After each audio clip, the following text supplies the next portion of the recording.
Oke, teman-teman, jadi kita lanjut ya longlist di hari Minggu ini. Kita cek yang pertama ya, oil and gas dulu. Yang pertama, Raja. Jadi, sebenarnya first thing first yang harus kita lihat itu sebenarnya market global dulu nih. Sebenarnya ya, biar gampang, biar view-nya bisa ngelihat gitu ya. Di sini, nah, jadi kalau misalnya teman-teman lihat, sebenarnya kalau misalnya di sini news-nya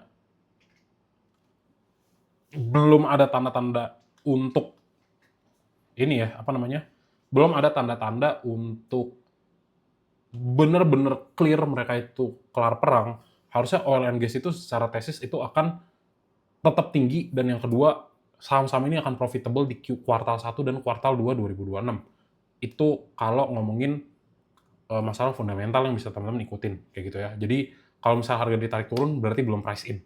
Nah, lihat, Saudi Aramco kuartal 1 profitnya 26%, gitu kan. Jadi apa? Jadi harusnya sebenarnya dengan perang ini mereka quote unquote sebenarnya diuntungkan dalam masalah ekspor migas, gitu ya mindsetnya. Logika logika berpikirnya lah, logika bisnisnya. Kurang lebih kayak begitu. Terus tinggal dilihat untuk harga komoditasnya kayak si oil ini ya, kayak gitu kan. Kalau di sini kontraknya nanti harus dilihat beberapa kontrak kayak di sini ya, investing. Kalau misalnya lihat gini deh, kalau ini kan yang futures-nya nih, yang futures yang update-nya daily gitu kan. Jadi kalau di sini misalnya masih di atas $90 per barel ya, 90 plus, ini sebenarnya yang pertama berpotensi untuk saham-saham yang berhubungan dengan minyak dan gas itu masih bisa naik kayak gitu. Tapi emang kalau dibawa turun dulu ya, ya nggak jadi masalah. Justru disitulah teman-teman harus berani buat nyerok gitu ya, di posisi di sini. Nah, kalau kemarin ngelihatnya di kemarin sih kalau ngelihatnya komoditas sih di bagian sini yang buat price-nya harusnya sih aku ngelihat kemarin, entar aku agak-agak lupa ya pakai ini ya. Market mana nih? Market komoditas real time komoditas crude oil ya. Nah, kita cek ya. Nah, jadi kan kurang lebih masih 101 nih. Masih 101 dan kalau misalnya kita lihat komoditas aja. Nah, lihatnya tuh yang kontrak-kontrak per Juni nih. Juli gitu kan. Berarti kalau misalnya kontrak di Julinya itu masih di 100-an nih, kayak Juli 100-an kalau di bulan-bulan berikutnya, tandanya sebenarnya ya negara-negara tuh pada beli minyak dalam harga yang masih tinggi, kayak gitu. Jadi harusnya buat produsen-produsen yang berhubungan dengan minyak dan gas, itu harusnya masih bisa diuntungkan. Kayak begitu. Jadi tinggal dilihat. Nah, case-nya buat Raja gitu ya. Raja nih sebenarnya salah satu yang nggak respon nih, teman-teman ya. Yang lainnya pada naik, dianya turun. Jadi ini memang harus lebih sabar. Kalau misalnya ditarik lagi turun, pantau-pantau 3.900-nya. Support paling kuat ya di 3.700 kalau misalnya teman-teman consider mau nunggu beberapa saat pas dia ditarik turun, kayak gitu ya. Jadi ada potensi lah untuk ketarik ke situ. Sama ya dilihat juga dari akumulasi ya, daripada Raja tuh ada atau enggak.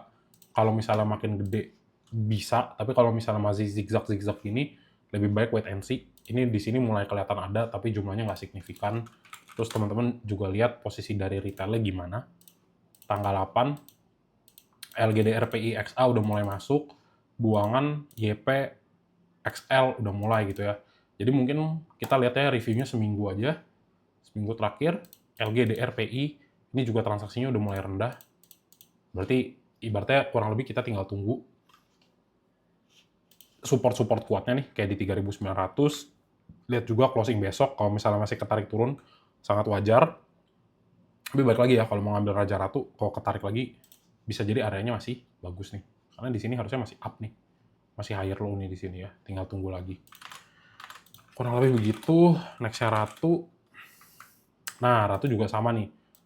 Kemarin, ya kan, asumsinya adalah ke waktu di hari apa nih, hari Rabu, kita ngeliat harus masih bisa naik. Tapi ketika dia udah ketarik di bawah 6.100, nah ini next supportnya kan ke 56.75 75. Nah, ini lihat lagi nih. Ini masih bisa ketembus nggak? Kalau misalnya masih bisa ketembus, ya udah tungguin dulu nih. Mau nggak? Mau nih teman-teman ya. Kenapa? Karena ternyata lihat stokastiknya balik lagi nih turun. Jadi kalau misalnya stokastiknya turun, pantau lagi dulu aja. At least teman-teman taunya adalah bahwa kalau misalnya nanti harganya ketarik lagi, ya teman-teman bisa dapat harga si Ratu ini lebih murah. Kayak gitu. Gitu, terus sama dipantau ya newsnya. Apakah dia itu di Q1-nya naik atau enggak secara year on year buat si Ratu dan Raja. Kalau naik tuh sebenarnya based on fundamental berarti tandanya sebenarnya masih bagus kayak gitu. Gitu ya. Nah, kita cek ya buat si Ratu. Nih. Ratu. Wait. Kita lihat dari seminggunya aja. Nah, Ratu kan tanggal 8-nya oke lah, mulai ada yang masuk ya. Nah, tapi kalau zigzag-zigzag gini nih belum jelas nih teman-teman. Jadi karena dia masih kebuang 7%, lihat lagi besoknya seperti apa. Kalau dari seminggu, bagus ODCC sama AZ masuk, buangan barang dari SS, HP, sama AI. Nah, ini balik lagi nih, SS sama HP kita nggak tahu dia masih mau buang barang apa enggak. Jadi perlu dicek besoknya gitu ya. Nah, ini AK udah mulai masuk, ya kan? Lihat SS sama HP-nya buang event dari kemarin. Jadi di Ratu tuh wait and see dulu gitu ya. Jadi kayak Raja dan Ratu tuh yang konglo-konglo gitu ya, meskipun di migas harus wait and see dulu nih. Karena yang kemarin nantilah teman-teman bakal lihat ya, yang naiknya lumayan cakep tuh kelasannya Elsa, Energy. Nah, ini yang menarik nih. Elsa sama Medco lah, sama Akra itu yang lumayan menarik. Nah, jadi kalau kita lihat Elsa ya. Nah, Elsa kan ketarik lagi nih sampai 710. Nah, lihat lagi momentumnya. Karena belum full, teman-teman ya, belum full. Ini tunggu dulu nih. Kalau misalnya dia masih continuation turun ke bawah, teman-teman enak ngambilnya di 675. Tapi lihat juga posisinya besok. Kalau memang di besok itu masih bisa dibawa sideways, nah berarti pas nih harga 700 ya, berarti dijagain. Jadi memang harus dilihat dulu, ini di hari Senin atau di hari Selasanya dijagain nggak nih Elsa di 700-an. Kalau misalnya dia 700-nya masih kuat gitu ya, ibaratnya banyak ekor di bawah begini nih, dia-nya sideways dulu, ini tandanya buat continuation ya di area 700. Tapi kalau misalnya nggak bisa, ya teman-teman akan lihat sampai kisaran 675 sebelum dia naik lagi. Dan ini juga yang harus teman-teman lihat adalah di ininya nih. Nih. Elsa di akumulasinya ya. Nah, teman-teman ngelihat nih kalau dari 4 sampai tanggal 8 ini akumulasinya ada. Tinggal cek tanggal 8 ZP, SQ, AI, EP masuk, jumlahnya kecil-kecil, buang barangnya YUNI. YU-nya kan buangannya gede. Cek posisi retailnya XLXC-nya di kiri. Kita cek 4 hari dari kemarinnya. Nah, teman-teman lihat. Tadi kalau di Ratu kan SS sama ZP-nya di sebelah kanan. Sekarang kalau ngeliat di Elsa, SS sama ZP-nya akum di kiri. Lihat XL-nya masih ada, jumlahnya lumayan gede. Lihat yang clean buy nih. SS clean buy, terus AI clean buy, BB clean buy. Nah, ini meskipun dia ada buangan, tapi at least kecil lah. Kayak gitu. Nah, ini Elsa bisa dipantau nih. CC-nya buangannya gede nih, 116.000 lot. Nah, jadi karena buangan barangnya si CC dari seminggu kemarin itu ke distribusi ke SS, ZP, AI, XL, BB, dan AK, ini kita harus lihat apakah di minggu ini masih ada konsistensi daripada yang mau makanin barang-barangnya si Elsa. Masih konsisten nggak si SS, ZP, sama AI, misalnya top 3-nya. Kalau misalnya masih bisa, ya sebenarnya nggak lama lagi harusnya bisa untuk ketarik dia naik. Jadi memang di sini kita ngelihat saham migas itu adalah potensi saham-saham yang akan melawan arah ketika IHSG-nya kembali turun, tapi harga minyaknya tetap strong di harga atas. Kayak gitu. Buat counternya lah. Buat counter daripada penurunan harga IHSG. Tapi ternyata saham-saham migas ini ya kecenderungannya juga akan sebenarnya mengikuti. Kayak gitu. Jadi ketika memang secara momentum dia masih belum benar-benar oversold, ya nggak apa-apa nih, ditunggu aja. At least kayak tadi confirmation-nya based on money flow itu kuat, teman-teman ya. Kurang lebih begitu. Terus, jadi kayak begini, momen-momen kayak begini tuh layaknya kita pantau dulu, teman-teman ya. Even teman-teman yakin, jangan lupa dipantau supaya apa? Supaya, maksudnya dipikirin lagi matang-matang gitu ya. Karena teman-teman udah tahu ya, posisi-posisi kayak gini tuh volatility-nya bisa tiba-tiba gitu ya, volatil banget lah. Tiba-tiba naik, tiba-tiba turun. Nah, kalau Medco ini sebenarnya yang menurut Mas Emon lumayan cakep gitu ya. Lihat deh teman-teman, dia nutup gap terus dia balik lagi comeback gitu kan. Ketutupnya 0,1% lah ya, 1% hampir. Nah, tapi kalau teman-teman lihat di sini gap ya, ini kan ada gap baru ketutup, terus di atas ada gap lagi di 1.700-an. So, ketika dia breakdown dari punya dia trend line di sini, ternyata dia testing 1.500 tutup gap. Nah, tutup gap ini teman-teman akan banyak lihat di saham-saham emas. Semuanya, hampir semuanya ya, beberapa itu tutup gap semua di bawah. Archie, Harta, itu tutup gap semua di bawah tuh. Jadi apa, kalau misalnya memang masih di atas 90 untuk harga minyak gitu ya, aku sih ngelihat buat tutup gap ke 1.720 tuh buat Medco ada. Kayak gitu. Jadi kayaknya masih ada potensi ya buat ke atas. Kurang lebihnya gitu. Nah ini ya, ke 1.700 ya, upside sekitar 7-an% ini masih ada. Karena bantingannya lumayan kenceng, and then teman-teman lihat, ya salah satu lah udah mulai nyentuh.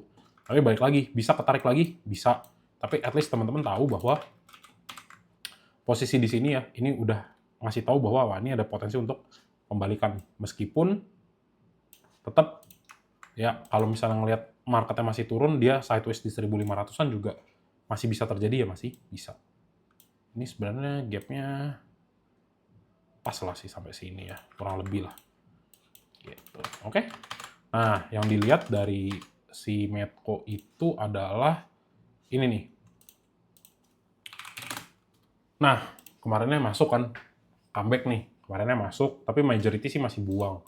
Nah, kita lihat yang kemarin AKBK-nya buang ya, ternyata pas di tanggal 8 kita fokusnya. Nah, ZP LG-nya mulai masuk nih. ZP, LG, AK, KZ masuk lagi, buangan barangnya rata nih. Nah, ini yang kita sebutnya namanya kedistribusi ya. Kayak gitu. Jadi semuanya pada buang nih, GP, KK, CP, DP, XL, XC, semuanya pada buang, lihat jumlahnya rata, 50, 48, 35, 23, 21, 21, 6, lihat nih, 9, 8, 6, 6, 5, 5, 5, 5, 4, 3, nah, rata kan. Nah, disinilah kita ngeliat, wah ini fix nih di akum. Cek lagi tanggal 4, seminggunya, ZPBKNI, tapi teman-teman lihat di sini mulai buangan, tandanya ZP sama BK-nya transaksinya jual beli nih. Ada yang buang, ada yang lepas. Sebelah kanan, BB-nya buang gede. Terus cek posisi retail, XL, XC di kiri ya, kalau misalnya di baru-baru di sini. Tapi paling nggak lihat peak-nya waktu kemarin nih, ini aku sempat cut-loss juga di sini ya. Waktu itu mau coba ngambil buat ke 1.800, gak kena, di sini kena cut-loss.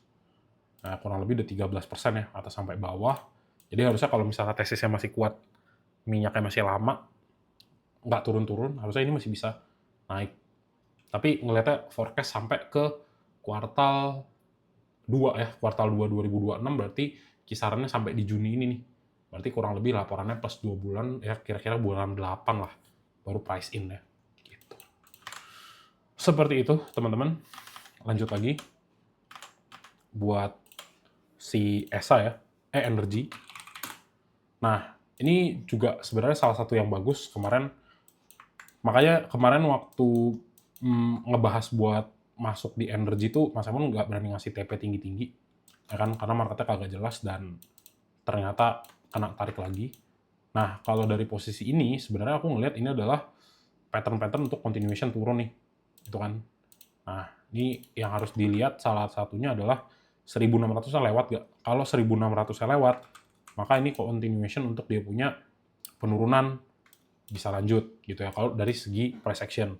Tapi balik lagi teman-teman perlu melihat di besok di antara Senin sampai Selasa kita perlu lihat nih dia berhentinya di mana. Kalau misalnya dia tiba-tiba berhenti di 1.600 terus dia tiba-tiba udah comeback lagi begini, terus kita ngelihat oh posisinya udah balik lagi oversold, ya tandanya di sekitar situlah. Kayak begitu kan. Nah, ini kan juga sebenarnya nanti ada news ya. Newsnya apa? Mau RI lagi gitu ya. Harusnya lumayan bagus. Jadi kalau misalnya seandainya teman-teman ngelihat buruk-buruknya lah ketarik ke 1.500, ini sebenarnya harga yang lumayan enak buat teman-teman masuk lagi ke energi gitu ya. Jadi lihat di sininya teman-teman dia itu dibawa lagi ke harga sebelumnya nih, waktu di sini nih. Nah, ditarik lagi pas waktu sideways di awal ya. Kayak gini nih. Nah, nih. Kurang lebih kalau misalnya dibawa ke 1.300, 1.500, layak lah buat dibeli lagi. Nah, gitu ya. Jadi sementara wait and see, karena belum jelas bottomnya kira-kira di mana. Terus teman-teman cek buat si energy itu yang masuk siapa, dicek. Nah, kemarin sempat akum, terus dibuang, mulai akum lagi tapi kecil. Jadi ini nunggu dulu, mau nggak mau. Cek di tanggal 8-nya, sini ya. Nah, DX, AK mulai masuk, ada MU juga masuk, SS, XL, YP. Nah, ini menarik, XL, YP udah mulai buang. Cek seminggunya. Nah, BB masuknya gede, YU, IF, KI, SQ. Top 3-nya, lihat buangan NI, XL, YP, sama XC. Jadi selama seminggu, retail udah buang ya. Retail udah buang, tunggu dulu. At least BB, IF, sama YU teman-teman udah lihat masuk. Jadi harusnya sih nggak lama lagi sih. Kayak gitu. Tetap confirmation-nya perlu dilihat karena kenaikan penurunan harganya ini lumayan tebal ya. Jadi masih wait and see dulu. At least teman-teman udah tahu barangnya yang masuk udah mulai smart money lagi. Kayak gitu sih. Nah, kalau dilihat di sini sih enggak lah, belum lah ya, aku belum yakin. Kalau mau dilihat tipis-tipis cup and handle, ya mungkin ini bisa juga nih. Mau ke sini, gitu ya. Jadi dilihat selama nggak keluar dari 1.500-an. Kayak gitu aja sih palingan. Soalnya ini dibilang mau rising wedge, ya jadinya rising wedge ya, makanya dia turun. Gitu, lanjut lagi teman-teman. Akra. Nah ini Akra rumornya dibeli Swedia ya, dibeli negara ya. Itunya ya, sovereign wealth fund-nya masuk. Dan Bro Energy ini, Bro Akra ini juga sebenarnya kalau teman-teman lihat, ini kenaikannya kalau teman-teman berani beli ya ini bisa nih. Maksudnya gimana ya? Karena dia kenaikannya itu tipis gitu ya. Lihat deh, tipis-tipis. Ini kita ngelihatnya ya trennya continuation kayak gitu. Tapi balik lagi nih, kalau posisi-posisi kayak gini nih, lihat mulai ketarik turun 2%, ini lebih baik ditunggu dulu kayak gitu. Tunggu retrace dulu, karena kalau dari momentum, nah juga ini nggak kegambar ya teman-teman ya. Masih potensinya turun, jadi wait and see. Nah kalau aku sih ngelihatnya dibagi-bagi gini ya. Dibagi-bagi gini, tak lihat dari line chart aja biar gampang. Kurang lebih next supportnya ya. Next supportnya kurang lebih ya di sini nih. Nah, kalau kita pakainya closing price, nah ini kurang lebih 1480 lah. Kalau misalnya dia masih bisa bertahan di atas 1480, ya buat naik lagi bisa. Karena kalau teman-teman lihat, dia punya koreksinya nggak terlalu dalam ya. Nggak terlalu dalam, naik lagi. Sini nih, ya kan? Nggak terlalu dalam, harusnya masih bisa naik lagi. Tapi paling nggak lihat dulu buat si Akra, masih akum atau enggak. Nah, teman-teman lihat dari tanggal 5 sampai 8-nya akum, cek lagi buat si Akra. Ya, buat si Akra, dari sini ke sini 8, BK ZP-nya masuk, YU XL, YP-nya di kanan, ini apa sih? Bagi dividen ya? X-date-nya kapan nih? 7 Mei ya? X-date-nya 7 Mei. Oke, harusnya sih udah bisa dibawa naik lagi. Tapi pantau dulu teman-teman ya. Lihat yang masuk siapa, ZPNI, BB, BK, CC, BS. Sampai di sini yang masuknya bagus-bagus. Cek buangan barang KZ, KI, HP, YP, sama XL. Nah ini lihat, KZ kalau buang barang harus dilihat ya teman-teman ya. Masih lanjut buang barang atau enggak. Karena dia biasa kalau misalnya udah selesai, dia buang terus nih, si KZ. Jadi pantau lah KZ sama HP-nya. Kalau masih buang terus ya wait and see dulu buat si Akra. Kayak gitu. Oke? Nah, yang terakhir nih, Pegas. Nah, ini juga sebenarnya saham-saham yang teman-teman bisa koleksi gitu ya. Karena di sini ya satu ada gap lumayan tinggi ya ke 2.200. Terus apakah ada potensi untuk ketarik ke bawah nih di sini? Ya ini juga ada gitu. Tapi at least teman-teman tahu lah, di sini teman-teman belinya si Pegas itu benar-benar pas waktu koreksi ya, dari atas ke bawah. Bottomnya 30%-an. Jadi kalaupun ini misal di bawah sideways lah ya, kisaran-kisaran 1.800, ya ini harusnya masih lumayan oke.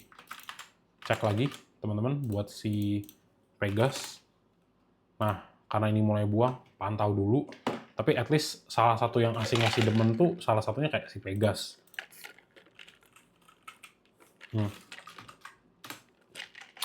Nah, seminggu CC, ZP, sama KI-nya masuk ya. Cek buangan barang AK, KZ, YU, sama LG. Nah, momen-momen ketika teman-teman lihat smart money asing sama smart money asing lagi closing ya, lagi ibaratnya ada yang buang, ada yang beli, ada yang jual. Di sini pantau dulu apakah si AK sama si KZ itu yang top-topnya itu udah selesai buang atau belum. Karena yang ngambilin barang itu nggak ada yang ngambilnya gede banget. Misalnya kayak CC yang ngambilnya 200.000 lot. Ternyata kalau misalnya di sini karena AK-nya buangannya masih gede, jadi pantau dulu. Cek lagi tanggal 8, XL, CC-nya masuk, XL di kiri, buangan dari AK sama BK. Jadi dicek dulu ya, Seninnya masih buang nggak nih dia. Tapi at least kalau misalnya teman-teman ngeliat ketarik sampai 1.800-an gitu ya, 1.800 pas kecil, ya mau titip-titip sendal oke lah buat si Pegas ya. Kayak gitu. Karena ini berarti targetnya teman-teman swingnya agak lama nih. Kalau misalnya kalian dapat harga murah, kalian targetinnya adalah earning di laporan di Agustus ya, kurang lebihnya ya. Periode kuartal 2. Jadi kita mainnya swing nih, swingnya dan swing jauh gitu ya. Nanti tak bikinin lah, coba ya video terpisah buat teman-teman yang di grup ya, view-nya untuk oil and gas. Aku juga masih cari-cari informasi sama data-data karena pusing kemarin. Jadi nantilah aku akan update lagi. Jadi kurang lebihnya oil and gas seperti itu ya teman-teman ya.